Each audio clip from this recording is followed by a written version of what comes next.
जम्मू कश्मीर के साबिक वज़ीर आला डॉक्टर फारूक अब्दुल्ला ने कठवा में लखनपुर के दौरान रोहिंग्या की बिजली और पानी के मामले पर रद्द-ए-अमल जाहिर करते हुए कहा कि भारत हुकूमत ने पनाहगज़ीनों को बसाया है और हमारा फर्ज बनता है कि हम उन्हें बिजली और पानी की सहूलत फराहम करें। उन्होंने कहा कि जम्मू कश्मीर में डबल पावर सिस्टम नहीं है, रियासती दर्जा बहाल होगा और एक ही ताकत का निज़ाम होगा।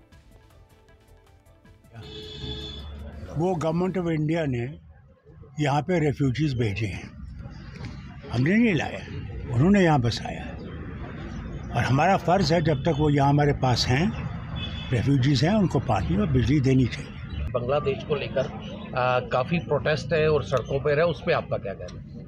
देखिए, मैं नहीं जानता उनका प्रोटेस्ट किस बारे में है, तो उसको गवर्नमेंट ऑफ इंडिया को देखना चाहिए, उन्हीं की तो हुकूमत है, RSS की तो हुकूमत है, इनको देखना चाहिए इसके बारे में।